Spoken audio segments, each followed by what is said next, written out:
Just রেকর্ডটা on করলাম। Wait আহ, করতেছেন? হ্যাঁ হ্যাঁ, আমরা গল্প শুনতে থাকি, যারা বাকিরা সবাই জয়েন করবে আস্তে ধীরে, আমরা রেকর্ড গল্প ইয়েটা শুনবো। তো রুহুল, তুমি যেটা কেবলই শুরু করেছিলে, সর্বশেষ যেটা সেটা ছিল তুমি বিয়ে করলে সেকেন্ড ইয়ারে, সেকেন্ড ইয়ার শেষ করে থার্ড ইয়ারে, আর তোমার শ্বশুর বাড়ির পরিচয়টা দিচ্ছিলে, প্লিজ আরেকটু বলো লাস্ট। তো আমার শ্বশুর বাড়ির লোকজন যেটা বললাম আর কি, আমার শ্বশুর তো পুলিশ, আমার ওয়াইফের বড় ভাই সেও পুলিশ, আরো দুই ভাই আছে তারা হচ্ছে স্থানে মানে আমাদের স্থানীয় রাজনীতির সাথে জড়িত, এবং তাদের মানে চাচা তো, আমি যে এলাকায় থাকি এবং আমার বাবা যে এলাকায় ব্যবসা করে, দুই ইউনিয়ন। এবং ওই সময় এট এ টাইম আমার স্ত্রীর দুই চাচা তো ভাই ওই দুই ইউনিয়নের চেয়ারম্যান। আচ্ছা, তোমার তো ওয়াইফের দুই চাচাতো ভাই সেক্ষেত্রে দুই ইউনিয়নের চেয়ারম্যান, হুম, তোমার শ্বশুর পুলিশ, মানে তোমার আবার সম্বন্ধীও হচ্ছে পুলিশ। হ্যাঁ, তো আচ্ছা। আমি আসলে ওই আমার ওয়াইফকে নিয়ে যেটা হয় যে আমি আসলে তাদের অমতেই বিয়ে করি, এবং আমার ফ্যামিলি থেকে সাপোর্ট ছিল যে এলাকায় তো থাকা যাচ্ছে না, তো তুমি নিয়ে গেলে যেখানে যাও নিয়ে যাও আর কি।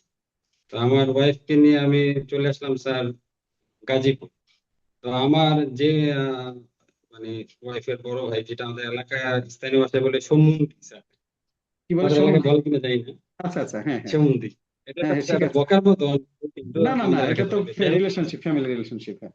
হ্যাঁ, ওই বড় ভাই হচ্ছে উনি পুলিশে আছেন, তো উনি আমার ফোন ট্র্যাকিং শুরু করলেন, এবং যেভাবেই আমাকে ট্র্যাক করা যায় উনি যথাসাধ্য চেষ্টা করলেন। তো এইভাবে উনি ট্রাই করে গেছেন, কিন্তু উম, আমাকে পারেন নাই, উনি ট্র্যাক করতে পারেন উনি আমাকে ধরতে পারেন নাই। তো যা হওয়ার তাই মানে হয়েছে, তোমাকে আমি একটু লুকোচুরি বিয়ে করে শাদী তোমাকে করি। তোমার লাইফ লিড করতে হয়েছে, তোমার ওয়াইফ সহ, তখন হ্যাঁ, অনার্স থার্ড ইয়ারে পড়ো।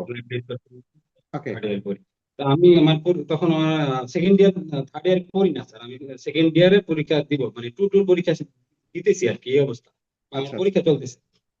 তো ওই অবস্থাতে আমি পরীক্ষা দিতেছি, আর লুকাই লুকাই মানে আমি ইভেন এমন চিন্তা করতেছি যে আমি যে পরীক্ষা কেন্দ্রে বসতেছি, আমাদের সম্ভবত তিনতলাতে পরীক্ষা হতো, তো সেইখানে আবার একদিন এরকম হয়েছে পুলিশ আসছে অন্য এক কারণে, আমি ভাবছি আমাকে ধরতে আসছে।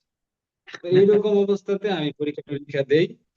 তো পরীক্ষা টরীক্ষা দেওয়ার পরে তারপর যাই হোক, কষ্ট টষ্ট করি স্যার, অনার্স কমপ্লিট করি। আমার ওয়াইফ তখন আহ, আহ, ঢাকাতে ছিল কিছুদিন, তারপর এসে পাঠাই দিই। তো মুন্সিগঞ্জ আমাদের গ্রামের বাসা, ওইখানে থাকে।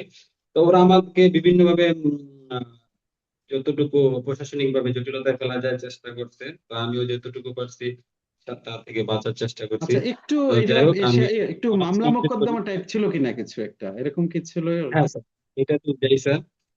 তো আমি অনার্স কমপ্লিট করি। অনার্স কমপ্লিট করার আগে যেটা হচ্ছে, যখনই আমাকে নিয়ে এরকম এরকম হচ্ছিল, তখন আমি ভাবছি যে হয়তো সে পুলিশ, এই কারণে হয়তো এই জটিলতা তৈরি হইতেছে, কিন্তু তারা যে আমার নামে মামলা করছে, আমার ওয়াইফের নামে মামলা করছে, এই ব্যাপারটা আমি একদমই জানতাম। ইভেন আচ্ছা তারা মানে আমি কারো মাধ্যমে যায়নি। তো তার কয়েক মাস পরে হচ্ছে যে আমার বাসায় রাতের বেলা পুলিশ গেল। তো আমার ওয়াইফ বাসায় ছিল, আর হচ্ছে আমি ঢাকাতে ছিলাম। তো তারা হচ্ছে তখন আমি জানতে পারি যে আমার নামে মামলা হয়েছে, আমার ওয়াইফের নামে মামলা, আমার নামে মামলা। তারপরে আহ, আমার ওয়াইফকে ওরা আর গ্রেফতার করতে পারে না, আমি তো ঢাকাতেই। তো সেখান থেকে আর কি এই মামলার জার্নি। তো আমরা, আমি আর আমার ওয়াইফ অনার্স কমপ্লিট করার পরে তারপরে আমরা হচ্ছে এই মামলায় হাজিরা দিই, আর চাকরির প্রিপারেশন দিই। তো এখন যারা এখানে পার্টিসিপেন্ট আছে, এখন 14 জন পার্টিসিপেন্ট। তো এদের মধ্যে অনেকেই দেখা যাবে যে তারা অনার্স কমপ্লিট করবে, এবং বাবা বাইরে থেকে টাকা পাঠাচ্ছে, সে হলে থাকতেছে বা মেসে থাকতেছে। সে হয়তো কারণ কোনো একটা প্রেম করতেছে, তো সে ওই প্রেম সংক্রান্ত একটুখানি জটিলতার কারণে সে হয়তো চিন্তা করবে যে আমার লাইফে এত জটিলতা, বা আমার লাইফে অর্থনৈতিক ভাবে এত জটিলতা, আমি কিভাবে এই এই বিসিএস জার্নি বা এই এত বড় সাগর আমি কিভাবে পাড়ি দিই। তা আমি যখন মামলা মোকদ্দমা নিয়ে আর কি কোর্টে হাজিরা দেই, আমি ঢাকা সিএমএম কোর্ট, এই সিএমএম কোর্টে হাজিরা দিই।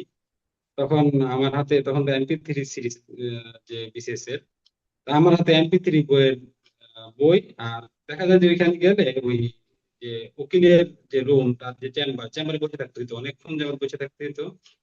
আবার দেখা যায় যে কোর্টে যখন শুনানির জন্য উঠানো হইতো বা হাজিরার জন্য উঠানো হইতো, তখন অনেক সময় বসে থাকতে হতো, ঘন্টার পর ঘন্টা বসে থাকতে হইতো। তো তখন আমি চিন্তা করতাম যে এত সময় আমি কি করবো, আর এত সময় নষ্ট করার মতো সময় তো আমার নাই। দেখা যায় যে রুমে ফিরলে টিউশনি টিউশনি থাকে। তো আমি চিন্তা করছি যে তাহলে বইটার সাথে নিয়ে যায়, প্রতি মাসেই তো হাজিরা থাকে। আচ্ছা। তো আমার হাতে MP3 বই, তো দেখা যাচ্ছে যে বিভিন্ন আসামিরা আহ, আমার দিকে তাকায় থাকতো। তো এই কেমন আসামি, যে যে MP3 আসামি বই হাতে পড়ে। MP3 বই পড়ে। মানে তারা হয়তো MP3 বই চিনে না, কিন্তু বই তো পড়তেছে একটা। বসে বসে দেখা যায় যে, মানে আদালতের বারান্দায় বসে বসে আমি একটা বই পড়তেছি। তো তারা আশ্চর্য হয়ে যায় যে এই ছেলে বই পড়ে, এটা আবার কেমন আসে। তো রবীন্দ্রনাথ স্যার এর মধ্যে বলেনি, রবীন্দ্রনাথ একটা উক্তি ছিল না, যেরকম বিদ্রোহী কবিতার যে মম এক হাতে বাঁকা বাঁশের বাঁশুরি, আর আর হাতে হাতে রণতূর্য, রণকুঞ্জ।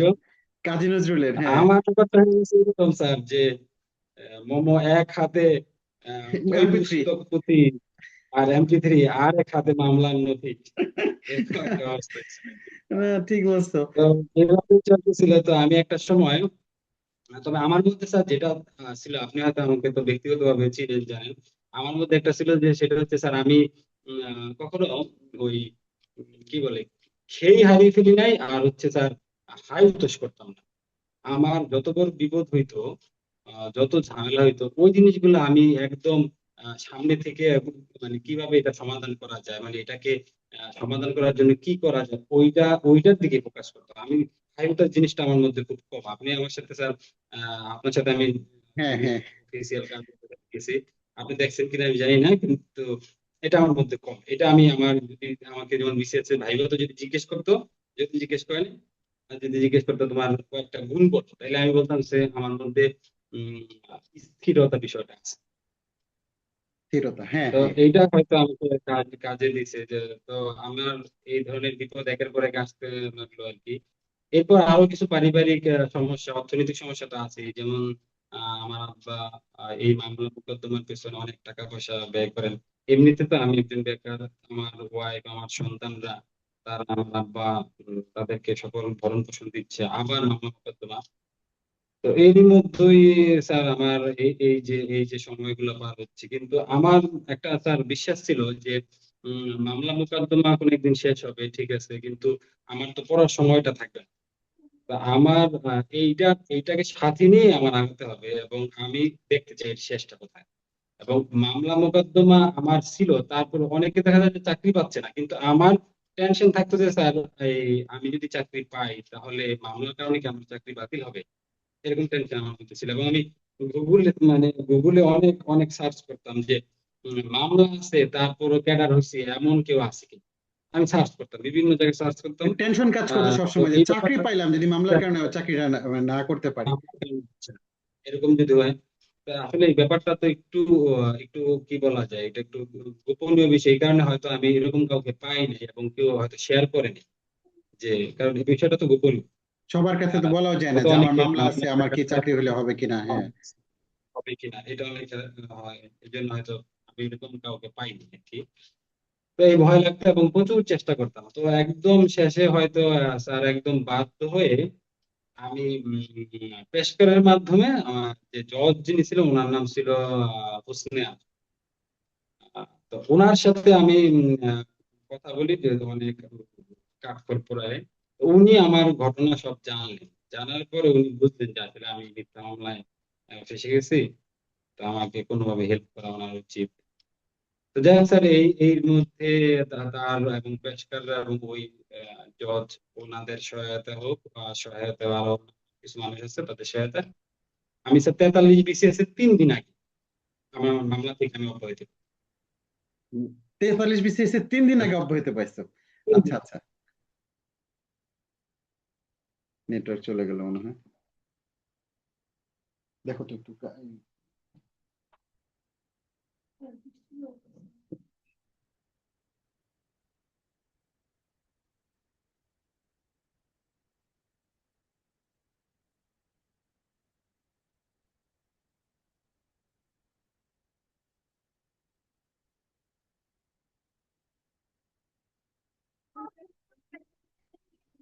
হ্যাঁ, আমি একটু মিস করছি রুহুল, তুমি তো কথা চালাচ্ছিলে, মানে আমার এখানে ইয়ে ছিল, ওই যে নেটওয়ার্কে একটু প্রবলেম ছিল, ওই যে হঠাৎ করে একটু ঝড় বৃষ্টি জি, জি, হচ্ছে তো। আচ্ছা।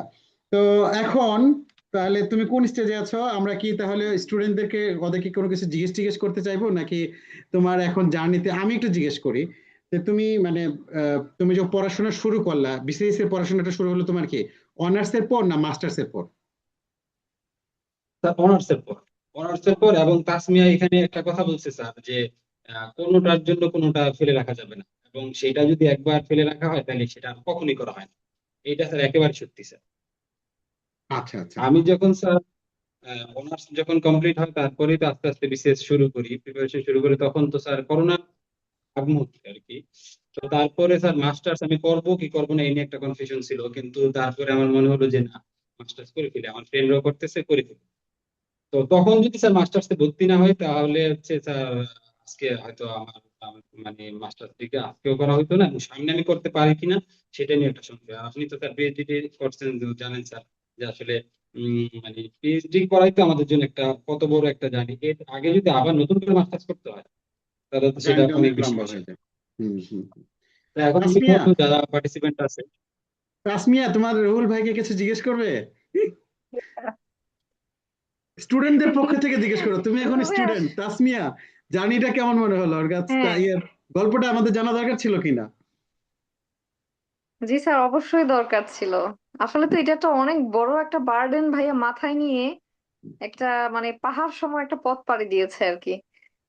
তো ফাইনালি ভাইয়া সাকসেসফুল হয়েছে, এজন্য ভাইয়াকে কনগ্রেচুলেট করি। আর এটা থেকে আমি অন্যদেরকে লেসন নেওয়ার জন্য বলবো আর কি, যে এই সিচুয়েশন থেকে বের হয়েও যদি একজন মানুষ ক্যাডার হইতে পারে, তাহলে তোমরা কেন পারবা না? আর ভাইয়া তো মেবি ফাইন্যান্সিয়ালিও মনে হয় নিজে শেষে নিজে ইনভেস্ট করে নিজেই নিজের খরচ চালায়, তো এরকমও তো মনে হয় কিছু।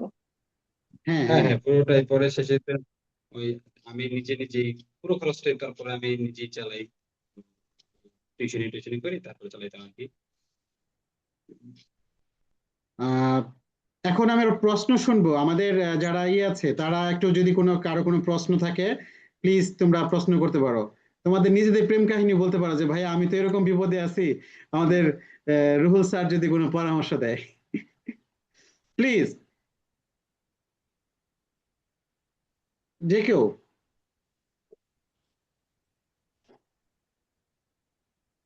রিফা, নাজিয়া, নাজিয়া আছো? জি স্যার, আছি। হ্যাঁ, তোমার কি মনে হলো আজকে ক্লাসে, মানে এই কথাগুলো শোনার দরকার ছিল? স্যার অবশ্যই দরকার ছিল। তো স্যার তোমরা, অনেক লেসন। আচ্ছা আচ্ছা। আর কারো আমি আর কাউকে আলাদা করে জিজ্ঞেস করছি না। আনিকা কিংবা আসিফ,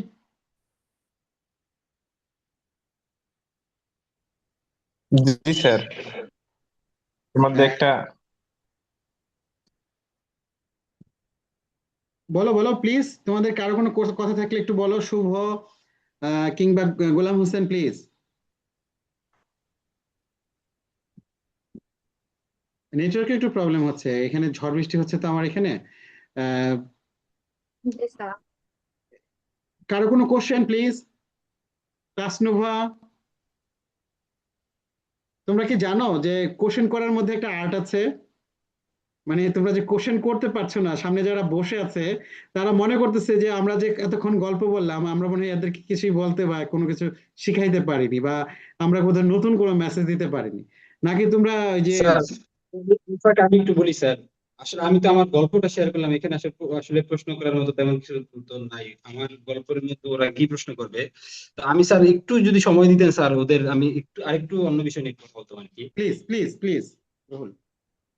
আচ্ছা, এখানে যারা আছেন আমি 14-15 জন যাই আছেন এখানে আপনারা, তো আসলে আমি জানি যে এখানে সবার মানে সবাই যে বিসিএস ক্যাডার হতে চায় এরকম না, কেউ অন্য অন্য লাইনে যেতে চায়।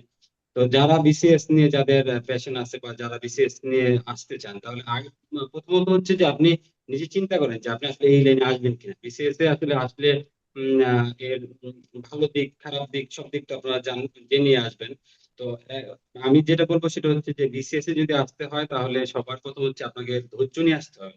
এখানে হচ্ছে যে আপনি ধৈর্য ধরে আপনাকে কমসে কম হচ্ছে 2 থেকে 3 বছর আপনাকে ধৈর্য নিয়ে থাকতে হবে, ধৈর্য নিয়ে পড়াশোনাটা চালিয়ে যেতে হবে। এবং এখানে তাসমিয়া যেটাকে বললো যে আপনি একদম পার্ট বাই পার্ট যদি আপনি গুছাই গুছাই আগান, তাহলে আপনার এখানে সাকসেস হওয়ার রেট অনেক বেশি। আর আপনি যদি খাপসারা করে আগান এবং একদিন অনেক বেশি পড়াশোনা করলেন আর পড়াশোনা করলেন না, আবার একদিন চিন্তা করলেন যে আপনি বিদেশ যাবেন, একদিন চিন্তা করলেন আপনি বেসরকারি জব করবেন, একদিন চিন্তা করলেন আপনি বিসিএস দিবেন, এইভাবে হইলে বিসিএস হবে না। এইটাই সত্যি কথা। আপনার প্রথমে হচ্ছে যে নিজেকে জানতে হবে যে আপনি আসলে বিসিএস যে দিবেন, আপনি আসলে বিসিএস দেওয়ার মতো অবস্থা কি আপনার আছে, বা আপনি কি বিসিএস দিতে চান। যেমন একজন হচ্ছে যে আপনার বেসিক ম্যাথও খুব খারাপ, ইংলিশও আপনার বেসিক খুব খারাপ, তাহলে হচ্ছে দুইটা বেসিক একসাথে আগায় আপনার জন্য বিসিএস টা খুবই টাফ হবে। তো আপনাকে আগে নিজেকে জানতে হবে যে না, আমি বিসিএস দিতে চাই, আমার বেসিক ভালো আছে, ম্যাথে ভালো আছে, বা ইংলিশ একটু দুর্বল, আমি ভালো করার চেষ্টা করতেছি, পারবো। তো ওইটা যদি আপনি বুঝতে পারেন যে না, আমাকে দিয়ে হবে বা আমি চাই, তাহলে আপনি বিসিএস এ আসেন। এবং বিসিএস এ যদি আপনি আসেন, তাহলে হচ্ছে যে এখন নতুন নতুন যে বিভিন্ন কোর্স আছে এবং স্যারদের ভালো ভালো রাইটারদের বই আছে, এবং এই বইগুলো পড়লে কিন্তু অনেক গুছানো প্রিপারেশন নেওয়া যায়। তো এর আগে হয়তো তাসমিয়া এই ব্যাপারে কথা বলছে। তো আপনারা যারা বিসিএস এ আসতে চান, আপনারা একটু চিন্তা ভাবনা করে আসেন যে আমি 2 থেকে 2.5 বছর এই যে কন্টিনিউয়াস যে এফোর্টটা, এই এফোর্টটা দিতে পারবো কিনা। আর একটু বলে নেই স্যার, আমি শুধু হয়তো বেশি সময় নিয়ে নিচ্ছে, অনেকক্ষণ যাবত ওরা আসছে স্যার। না না, ঠিক এর আছে, মধ্যে হ্যাঁ। স্যার আপনি একটা কথা বলছিলেন যে স্যার, আমি আপনার আপনার কথা থেকে দুই একটা নোট করছি স্যার, যখন আপনি জয়েন করলাম আমি। তো বলছিলেন যে অনেকে বলে যে 2 মাস পরে বিসিএস ক্যাডার হয়ে গেছে। তো এটা অনেকে দেখবেন যে আপনি 2 মাস 3 মাস পরে বিসিএস ক্যাডার হয়েছে, আসলে হয়তো 2 মাস 3 মাস পরে বিসিএস ক্যাডার হয়, কিন্তু এই 2-3 মাসের আগে তার যে সারা জীবনের পড়াশোনা, তার যে বেসিক ভালো, তার যে নিয়মিত পত্রিকা পড়ার অভ্যাস, তার যে দুনিয়া সম্পর্কে বিভিন্ন নলেজ রাখার যে তার অভ্যাস, তার যে পুরো দেশে কি হচ্ছে সেটা জানার যে তার একটা আগ্রহ, এই ব্যাপারটা তো আপনি জানেন না। আপনি জানেন খালি যে সে 2 মাস প্রিপারেশন নিচ্ছে বা 3 মাস প্রিপারেশন নিচ্ছে, কিন্তু ওই 2-3 মাস প্রিপারেশনে সে আসলে ক্যাডার হয় না, ক্যাডার হইতেছে তার সারা জীবনের অভ্যাসের। তা আপনি আগে নিজে জানেন যে হ্যাঁ। আপনার এরকম এই জিনিসের প্রতি আগ্রহ আছে কিনা, আপনার পত্রিকা পড়ার প্রতি আগ্রহ আছে কিনা, কোনো জিনিসের উপর হালকা লেখালেখি করার অভ্যাস আছে কিনা, নতুন কিছু সম্পর্কে জানার উপর আগ্রহ আছে কিনা, পুরো বিশ্বে কি চলতেছে, বর্তমান বিশ্বে কি চলে, বাংলাদেশে কি চলে, এই ব্যাপারগুলো নিয়ে আপনার আগ্রহ আছে কিনা বা আপনি জানেন কিনা। তো এই বিষয়গুলোর উপর আপনি আগে নিজের উপর আপনি আগে চিন্তা ভাবনা করেন, চিন্তা ভাবনা করে তারপর আপনি বিসিএস এ আসতে যদি চান, তাহলে আপনাকে ওয়েলকাম। এবং আপনি আপনি ধৈর্য নিয়ে আপনি 2 বছর কন্টিনিউয়াসলি এই বিসিএস জার্নিতে আপনি শ্রম দেন। আপনি 90% আমি বলে দিতে পারি যে আপনি আপনার গন্তব্যে পৌঁছাতে পারবেন। 90% বলে দিলাম আপনি। অনেকে হয়তো বলবে যে না, বিসিএস তো অনেক কঠিন জার্নি, এই সেই। আপনি যদি ধৈর্য ধরে 2 বছর লেগে থাকতে পারেন, তাহলে আপনি কাটা যেতে পারবেন স্যার। এটুকুই বলার ছিল স্যার, তারপরে যদি কেউ কিছু হ্যাঁ, না জানতে না, চায় ঠিক তাহলে আছে। বলবো sir. Thank you. Thank you Ruhul. আমরা গল্পটা আসলে আমি এই গল্পটা অনেকদিন ধরে চিন্তা করতেছিলাম রুহুলের সাথে এটা আমার কোনো একটা গ্রুপে শেয়ার করবো, এনিহাও একটা গ্রুপ। আমার যদিও অনেক গ্রুপ থাকে, অনেক লার্জ গ্রুপ, এটা খুবই স্মল গ্রুপ যদিও, বাট আমরা শুনে রাখলাম ইন ফিউচারে যদি কখনো সুযোগ হয় একটা লার্জ গ্রুপের সাথে কথা বলার জন্য রুহুলকে আমি আবারও ইয়ে করবো। রুহুল প্লিজ, হয়তো বা গল্পটা রিপিট হবে। আর তাসমিয়ার তো আসলে অনেক কথা ছিল, তাসমিয়ার কিন্তু অনেক ইয়ে ছিল। তাসমিয়ার সাথে আরেকদিন আমাদের যদিও এ হবে। তাসমিয়া কিন্তু একজন এন্টারপ্রেনার, ওর একটা সুযোগ আছে, আমাদের যেহেতু একটা ক্লাসও আছে এন্টারপ্রেনারশিপ নিয়ে, তারপরে ওখানেও সে তার কিছু মানে ইয়ে আছে, আমরা তাসমিয়ার আরেকটা ক্লাস করব। ইভেন তাসমিয়া কিছু এক্সট্রা কারিকুলার অ্যাক্টিভিটিস নিয়েও সে আমাদের সাথে জয়েন করবে আমাদের একটা ইয়েতে, যে আসলে সে প্রোনাউন্সিয়েশন তার নিজের ওরাল ইয়ে ভোকাল ডেভেলপমেন্টের জন্য সে কিছু কোর্স করেছে। আমরা মনে করি যে আমি তো সব দিক থেকেই পারফেক্ট, বাট আমি যদি মনে করি যে আমার গ্যাপ এই জায়গায় গ্যাপ আছে, আমি বিসিএস এ ভাইবা ফেস করব, তাহলে আজকে যদি আমি সুন্দর করে কথা বলতে না পারি, তাহলে ভাইবাতে ভালো করব না। সেটা যদি আমি কোর্স করে ফেলি, সেটা যদি আমি একটু চেষ্টা করি এখন থেকেই, এরকম ছোট ছোট অনেক বিষয় আছে যেগুলো নিয়ে আমাদের কথা বলার সুযোগ আছে। এবং আমরা এই জায়গাগুলোতে যদি আর একটু ফাইন টিউন করতে পারি, ইনশাল্লাহ আমরাও সাকসেসফুল হব। তো আজকে কারো কোনো কথা আছে? তাসমিয়ার কথা শুনবো, তার আগে জাস্ট একটা প্রশ্ন, যে কারো একটা প্রশ্ন, ভাই আমি একটু কথা বলবো। প্লিজ। ভাই রুহুল আমিন ভাইয়ের কাছে একটু জানতে চাইতাম। আহ, জি বলেন। ভাইয়া তো এগ্রিকালচার ক্যাডারে, তো উনার জব লাইফটা মানে কি টাইপ কাজ করতে হয়, বা উনি জব লাইফের সাথে কিভাবে কন্টিনিউ করতেছে, এই ব্যাপারটা যদি একটু শেয়ার করতেন। বা এগ্রিকালচার সেক্টরের আসলে প্রমোশনের ব্যাপারটা কেমন। ধন্যবাদ। আচ্ছা, থ্যাংক ইউ মিজানুর রহমান। আমি আমি 43 BCS এ এসআরডিআই মৃত্তিকা সম্পদ উন্নয়ন ইনস্টিটিউটের আঞ্চলিক কার্যালয় চাঁদপুরে কর্মরত আছি। তো কৃষি ক্যাডারের তিনটা ভাগ আছে। একটা ভাগ হচ্ছে যেটা হচ্ছে সবচেয়ে বড় ভাগ, যেটা এই কৃষি সম্প্রসারণ অধিদপ্তর, আর একটা হচ্ছে কৃষি বিপণন অধিদপ্তর, আর আমরা যেটা এসআরডিআই মৃত্তিকা সম্পদ উন্নয়ন ইনস্টিটিউট। এই মৃত্তিকা সম্পদ উন্নয়ন ইনস্টিটিউট আমরা মূলত কাজ করি মাটি নিয়ে, মাটি সার এই ব্যাপারগুলো নিয়ে কাজ করি। এবং আমাদের কাজ হচ্ছে যে আমরা এখন নতুন করে আমরা জিআইএস, রিমোট সেন্সিং এইগুলো নিয়ে কাজ করি।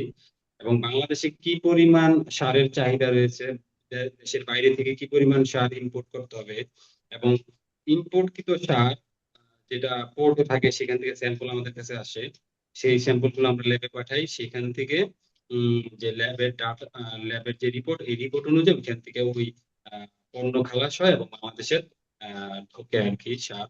আর এমনিতে আমাদের আরো কিছু বেসিক কাজ আছে, সেটা হচ্ছে আমরা প্রতি বছর আমাদের বিভিন্ন উপজেলাতে আমরা সার্ভে করি। যে সার্ভে গুলো হচ্ছে যে ওই এলাকার মাটির কি অবস্থা, সেখানে মাটির নিউট্রিয়েন্টের কি অবস্থায় আছে, এবং সেই অনুযায়ী সেখানে কোন ধরনের সার কি পরিমাণ প্রয়োগ করতে হয়, এই ব্যাপারগুলো নিয়ে আমরা একটা বই সম্পাদনা করি, বই লিখি। সেটা হচ্ছে যে উপজেলা নির্দেশিকা। এটা আমাদের একটা প্রধান কাজ। উপজেলা নির্দেশিকার মধ্যে ওই উপজেলার বিভিন্ন জায়গার মাটির স্যাম্পল নেওয়া হয় এবং ওই স্যাম্পল গুলোর কোথায় নিউট্রিয়েন্ট স্ট্যাটাস কেমন,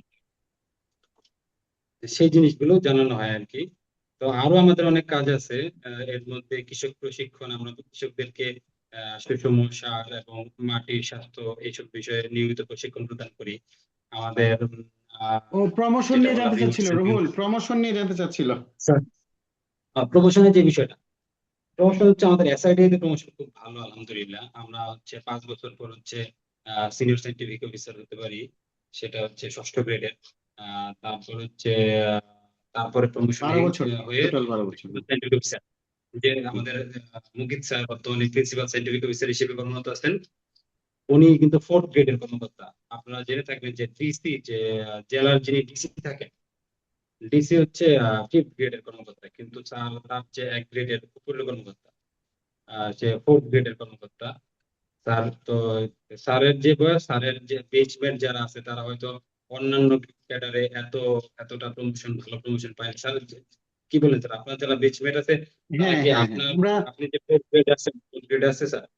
না না কম। না, সবাই 5th গ্রেড বা তার নিচে, মানে উপরে, মানে 6, 7, মানে 6 বা 5-এ আছে। আমরা লাকিলি 4th গ্রেডে আছি, এবং এসআরডি তে এই সুযোগটা আছে, খুব দ্রুত প্রমোশন হয়, টাইমলি প্রমোশন হয়। তো এটা নিয়ে ওরিড হওয়ার কিছু নাই মিজান। আমরা ইনশাল্লাহ আরো সামনের ক্লাসগুলোতে আমরা জবের পরবর্তী ফেসিলিটি গুলো নিয়ে কথা হবে। এট ফার্স্টে আমাদের জব করতে হবে, কনফার্ম করতে হবে। সো তাসমিয়ার কাছে একটু লাস্ট কয়েকটা ওয়ার্ড শুনে তারপরে আমরা আজকে ক্লোজিং করব, অনেক রাত হয়ে গেছে। তাসমিয়া। হ্যাঁ, আমি আজকে গুছিয়ে বলতে পারি নাই, একটা সিকোয়েন্স মেনটেন করতে পারি নাই, তো এই জন্য আজকে মানে আমার সেশনটা আমার নিজেরই পছন্দ হয় নাই, যদিও ওরা কতটুকু এনজয় করেছে আমি জানি না। যাক স্যার, লাস্ট মিনিটে কয়েকটা আমি মানে একটু কয়েকটা টিপস দিব যে কিভাবে ভালো করা যায়। প্রথমত হচ্ছে যে গ্রুপে স্টাডি করার যদি অপরচুনিটি থাকে, হ্যাঁ গ্রুপ স্টাডি করার যদি অপরচুনিটি থাকে তাহলে আমি অবশ্যই গ্রুপ স্টাডি করতে উৎসাহিত করব। ওকে। আর হচ্ছে আহ আর হচ্ছে যে সবার সাফল্যে খুশি হইতে হবে। এমন একটা সিচুয়েশন আসবে যে তোমাদের বন্ধু বান্ধব সবাই চাকরি পাওয়া শুরু করবে, দেখবা যে কারো ব্যাংকে হয়েছে, কারো স্কুলে হয়েছে, বা কারো বিসিএসসি হয়ে যাচ্ছে। তখন হচ্ছে সেই সাফল্যটাতে খুশি হইতে হবে। তখন যদি কোনোভাবে মন খারাপ হয় বা কোনো ধরনের কমপ্লেক্সিটি নিজের মনের মধ্যে ঢুকে, তখন সেটা থেকে বের হওয়া, সেটা আরেকটা আবার একটা ওয়ারের মতো বলবো। আর হচ্ছে সবার ব্যাপারে মানে কম্প্যাশনেট থাকতে হবে, সহানুভূতিশীল। আমার কাছে কেউ এসে নোট চাইছে, বা আমার কাছে কেউ এসে একটা পরামর্শ চাইছে, বা আমার কাছে বুক লিস্ট চাইছে, আর আমি দেই নাই, এটা হলে পরীক্ষা। রাত্র 12টার সময় একটা আপু আসছে আমার কাছে, আমার সিনিয়র আপুরও আমার কাছ থেকে বুক লিস্ট বা এটা সেটা আমার বিভিন্ন ধরনের হ্যান্ড নোট নিতেন।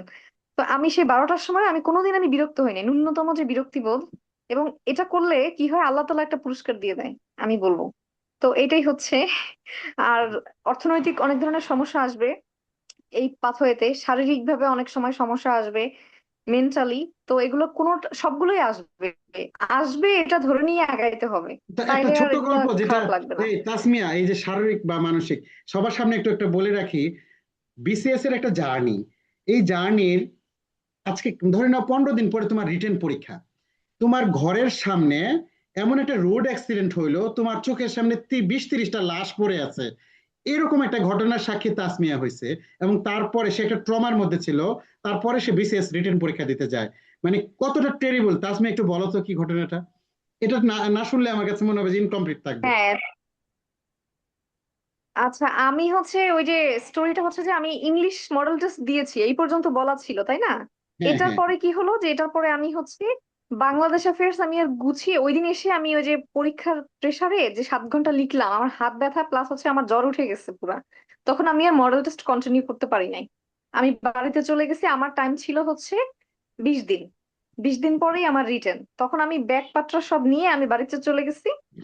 এবং সেখানে হচ্ছে আমাদের হাইওয়ের পাশেই বাসা, ঢাকা বরিশাল হাইওয়ের পাশেই বাসা। তো ভোর রাতে হচ্ছে একটা বাস এসে একটা গাছের সাথে এমন স্পিডে ধাক্কা খেলো যে একদম বাসে যত লোক ছিল, 50 জনের মতো ছিল, 40 জনই ওখানে স্পটে মারা গেছে একদম। সেটা আবার মারা যাওয়ার তো একটা সিস্টেম আছে, মানে কেউ একদম 2 ভাগ হয়ে গেছে, কেউ হচ্ছে একজন এসে আমাদের ডোবার মধ্যে পড়ে গেছে, কচুরিপানার মধ্যে, মানে ঘিলু বের হয়ে আছে, মানে কি যে, মানে ভয়ঙ্কর অবস্থা। এবং আমার আব্বু যখন ছিল মসজিদে, আমার আব্বু মসজিদে নামাজ পড়ে ফজরে, তখন তো আমরা সবাই অস্থির যে আব্বু মনে হয় আব্বু আসার পথে কিনা, বা কিছু একটা আব্বুর কোনো সমস্যা হয়েছে কিনা। আর এমন আওয়াজ হয়েছে স্যার যে পুরো এলাকা সবাই ভাবছে মানে যে ভূমিকম্প বা বড় কোনো কিছু একটা হয়েছে, একটা বিস্ফোরণ বা এরকম। তো ওই ট্রমা মানে কাটিয়ে ওঠা আমার পক্ষে আসলে কি বলবো, আমাদের বাসায় সবার মানে জ্বরে পড়ে গেছি। যাই হোক, পরে ওখান থেকে স্যার কাম ব্যাক করে আমি বাড়িতে 15 দিনের মতো ছিলাম, এবং সেটার মধ্যে স্যার একটা ঈদুল আজহা ছিল, মানে কোরবানির ঈদ। তো আমার মনে আছে স্যার, আমার হচ্ছে সময় এত কম ছিল, ওইদিকে আমার মাস্টার্স এর সেকেন্ড সেমিস্টারের ক্লাসও চলতেছে, তো আমি সেই ক্লাসও আমার মিস হচ্ছে। তখন আমার একটা পর্যায়ে আমার মনে হয়েছে যে আমি আমি যদি এখন এই 15-20টা দিন আমি যদি না পড়ে পরীক্ষাটা দেই, তাহলে আমার আমার এই প্রিলি পাস করার জার্নিটা আমার পুরোটা মিথ্যা হয়ে যাবে, আর আমি ভবিষ্যতে জীবনে কোনোদিন আর প্রিলি নাও পাস করতে পারি। Anything can happen. তো আমার এটা, আমার এই রিটেনটাও আমার একটা মিনিমাম প্রিপারেশন নিয়ে হলেও আমার দিতে হবে গুছাইয়া। তখন আমি স্যার আমি এইখান থেকে ফাইট ব্যাক করলাম, আমি হচ্ছে ওইখানে 15টা দিন আমি দিনরাত পড়লাম। আমার আমার বাসার লোকজন আমার কাপড়ও ধুয়ে দিছে, আমি গোসল করে আমার কাপড়টা পর্যন্ত ধুই নাই। এবং খাবার থেকে শুরু করে এভরিথিং তারা আমাকে আমার মুখে তুলে খাওয়াইছে। যাই হোক, পরে স্যার আমি 15টা দিন পরে মোটামুটি আমার যে ল্যাকিংস ছিল, আমি মোটামুটি একটা পর্যায়ে নিয়ে এসে আমি ঢাকায় আসলাম। আসতে আসতে দেখি স্যার আমার মাস্টার্স এর হচ্ছে সেকেন্ড সেমিস্টারের 3টা কুইজ আমি মিস করে ফেলছি, আমি যেখানে জীবনে কোনোদিন কোনো পরীক্ষা ডিউ দেই নাই। তো এই যে টানাপোড়েন এগুলো এটা থাকবেই, কিন্তু আমি মনোবল দিচ্ছি যে স্যার আমার রিটার্ন, আমি প্লিজ আমি আমার রিটার্নের পরে আমি আমি 3টা কুইজ আমাকে একটু নিবেন, ডিউ আমি ডিউ দিব। এবং স্যাররাও আমার ব্যাপারে সহানুভূতিশীল ছিলেন, এবং পরে আমি এটা দিছি। এবং রিটেনের মধ্যে স্যার, রিটেনের মধ্যে তো হচ্ছে এরকম হয়েছে যে 12টায় ঘুমাইতাম, আবার 3টায় উঠে পড়তে বসতাম। কারণ স্যার একবার যদি চোখ বুলোয় না যাইতাম, পৃষ্ঠাও যদি না উল্টে যাইতাম, পরে পারা জিনিস ওখানে বসে মানে মানসম্মত ভাবে লিখে আসতে পারতাম না। মানে তো 3 ঘন্টা এরকম হয়েছে ঘুমাইছো যে আমি রাতে? এরকম, হ্যাঁ, এবং 3 ঘন্টার ঘুমে আমার মনে হতো কি আমার কমপ্লিট। এবং আমার স্যার আমার ফ্রেন্ডরা আমার বড় আপুরা আমাকে অনেক হেল্প করছে। আমি বাংলাদেশ অ্যাফেয়ার্স পরীক্ষার আগের দিন রাতে আমার স্যার ওই যে 4 ঘন্টা যখন একটানা লিখতাম, আমার হাত এমন ব্যথা হইতো, আমি এসে ওড়না পেঁচাই রাখতাম গরম, মানে হাতটা যাতে একটু ঠিক হয়। তো ওরা আমাকে এরকম হয়েছে যে মুক্তিযুদ্ধ আমার সামনে বসে আমার খাতা, আমার যে নোট, হ্যান্ড নোট থেকে ওরা আমাকে পড়ে পড়ে শোনাচ্ছে, আমি খালি পাশে বসে মানে ঝিমাইতাম আর ওদের পড়া শুনতাম। তো এরকম সিচুয়েশনও স্যার গেছে। ভালো এবং আমি ভালো পরীক্ষা দিছি 43-এ, কিন্তু আমি আশানুরূপ আমি যেটা ভেবেছিলাম হয়তো অ্যাটলিস্ট হলে আমি ট্যাক্স অথবা কাস্টমস পাবো ভাবছি, যে অ্যাডমিন বা আমার ফার্স্ট চয়েস যেটা ছিল ফরেন অ্যাফেয়ার্স, সেটা না পেলেও আমি অ্যাটলিস্ট অ্যাডমিন বা ট্যাক্স কাস্টমস আমি পাবো। কিন্তু আমি যে এগ্রিকালচার ক্যাডার পাবো সেটা আমি মানে আশা করি নাই। এবং পরবর্তীতে কি হয়েছে স্যার, 45-এ কিন্তু আমি অত পড়াশোনা আর করতে পারি নাই, আমি চাকরিতে জয়েন অন্য জায়গায় আমি অন্টারপ্রেনারশিপে আমার ওখানে অনেক এঙ্গেজমেন্ট ছিল। তো ওই সময় স্যার আমি 9-10 দিন, 8 দিন, 10 দিন এরকম পড়ে, ভাই ভাই 3 দিন পরে এরকম পরীক্ষা দিয়ে আমি কিন্তু ওই 43-এ যে আমার যে আমার যে হচ্ছে 43-এ যে একটা নলেজ বা আমার যে একটা স্কিল তৈরি হয়েছিল সেটা দিয়ে কিন্তু আমি 45-এ আমার সেই যে কাঙ্ক্ষিত যেটা সেটা কিন্তু আমি পেয়ে গেছি। ওকে, থ্যাংক তো ইউ। এইটা আমরা হচ্ছে আর গল্প সংক্ষেপে। শোনা যাবে না তাসমিয়া, অনেক কথা আছে আসলে। মানুষের লাইফে এত ছোট ছোট ঘটনা কিন্তু এত বড় ইম্প্যাক্ট ফেলে, সেই ঘটনাগুলো আমাদের জানার দরকার আছে। বাট আমরা যারা এখানে ছিলাম তারা ইনশাল্লাহ আশা করি ভবিষ্যতে এখান থেকেও আমরা ভবিষ্যতে যদি কেউ কখনো আমরা সাকসেসফুল হই, ইনশাল্লাহ সাকসেসফুল হব, আমরা অ্যাকনলেজ করব আমার এই গল্পটা আমাদের লাইফে টার্নিং পয়েন্ট হতে পারে, রুহুলের গল্পটাও টার্নিং পয়েন্ট হতে পারে। Ruhul, thank you. তোমাকে লাস্ট আমি 30 সেকেন্ড দিচ্ছি, তুমি একটু জাস্ট সবাইকে একটু ওয়েলকাম জানাও বা তোমার কোনো কিছু থাকলে ফিনিশিং। আচ্ছা, লাস্ট 3 সেকেন্ডে স্যার আমি হচ্ছে বিদায় নেওয়ার আগে স্যার কয়েকটা পয়েন্ট বলি। এখানে যারা বিসিএস দিতে চায় তাদের উদ্দেশ্যে আমার বলা হচ্ছে, 1 নাম্বার হচ্ছে যে আমরা হচ্ছে প্রিলি দেওয়ার পরে রিটেনের জন্য ভালো সময় পেতাম, তো আপনারা পাবেন না সেটা। ফার্স্ট অফ অল হচ্ছে আপনারা প্রিলি রিটেন একসাথে প্রিপারেশন নেবেন। যদি প্রিলি রিটেন একসাথে প্রিপারেশন নিতে না পারেন তাহলে হচ্ছে প্রিলিতে বসে কোনো লাভ নাই যদি আপনি রিটেন খারাপ করেন। বহুত লোক আছে প্রিলির পর প্রিলি পাস করে, প্রিলির পর প্রিলি পাস করে, কিন্তু তারা কখনই খারাপ হতে পারে না। আমার ফ্রেন্ড এরকম আছে। 2 নাম্বার হচ্ছে তাহলে একটা পয়েন্ট বললাম আমি এটা, যে আপনার প্রিলি রিটেন একসাথে প্রিপারেশন নেবেন। প্রিলিতে বস হওয়ার দরকার নেই, প্রিলিতে 120 পেলে এনাফ এনাফ এনাফ। 2 নাম্বার হচ্ছে আপনার পত্রিকা পড়বেন নিয়মিত, বাংলা ইংলিশ দুইটাই। যদি পত্রিকা পড়েন তাহলে আপনার এমনিতেই রিটেন স্কিল ভালো হবে। 3 নাম্বার হচ্ছে আপনারা, যেটা বলি যে অল্প কিছু, তাসমিয়া যেটা বললো যে যাদের নোট করার অভ্যাস নেই তারা অন্তত একদম মিনিমাম কিছু নোট করেন, যাতে পরীক্ষার আগের রাতে দেখে যেতে পারেন আর কি। আর বাংলা সাহিত্যের এই বিষয়টা আমি মানে যে কোনো জায়গায় কথা বলতে গেলে এটা বলি, বাংলা সাহিত্যের আধুনিক যে পাঠটা, এই আধুনিক পাঠটা আপনি যত বছরই হন না কেন, সবার যে কয়টা কমন পড়ে আপনার শুধু ওই কয়টাই কমন পড়বে।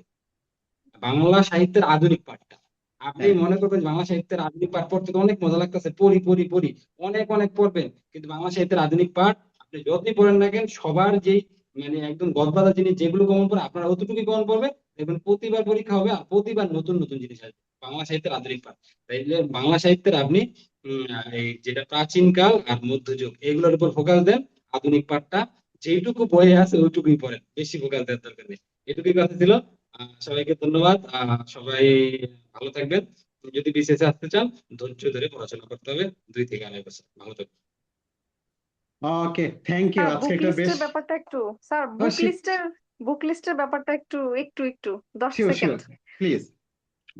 বুক লিস্ট আমি যেটা দিয়েছি ওখানে যেটা তোমাদের কোনো কোশ্চেন থাকলে সেটার অ্যান্সারও কিন্তু আমি ওর পাশে ব্র্যাকেটে ব্র্যাকেটে লিখে দিয়েছি। তো ওইটা তোমরা একটা স্ক্রিনশট নাও বা ওইটা একটু কপি করে ওটা তোমার নিয়ে রাখো, ওইটা ফলো করলেই আমার মনে হয় যে প্রিলিতে আর কিছু লাগবে না, হোপফুলি। ওকে, ঠিক আছে thank sir. You. Thank you Tasmia, Habiba আর রুহুল আমিন। আমাদের খুবই ভালো একটা সেশন গেছে, যদিও আমরা চেয়েছিলাম আমাদের সাথে আরো অনেক পার্টিসিপেন্ট থাকবে, তবে তারা আবার ওই আশা করি যে পরবর্তীতে এই ক্লাসগুলো রেকর্ড ক্লাস দেখে অনেকেই, আমরা তারাও সে দেখে নিবে। আর ইনশাল্লাহ ইন ফিউচারে যদি আরো কথা বলার সুযোগ থাকে আমরা ইয়ে করব। থ্যাংক ইউ রুহুল আমিন এবং তাসমিয়া। আমাদের বাকি যারা পার্টিসিপেন্ট তাদেরকেও অনেক ধন্যবাদ। তাদেরকে আমরা বলবো যে পরে রেকর্ড ক্লাসগুলো বাকিরা যারা দেখে নাই দেখে নিবে। আমরা নেক্সট ক্লাস কবে হবে যা হবার সব ইনফরমেশন গুলো আমরা গ্রুপে শেয়ার করব। তো আজকে রাতের মতো সবাইকে খোদা হাফেজ and good night. Thank you Tasmia, Ruhul Amin. কথা হবে পরে, হ্যাঁ? আল্লাহ হাফেজ স্যার, আসসালামু আলাইকুম। ওয়ালাইকুম আসসালাম। ধন্যবাদ স্যার, গুড নাইট আসসালামু আলাইকুম। এভরিওয়ান। তাসমিয়া ভালো থাকবেন। ওকে।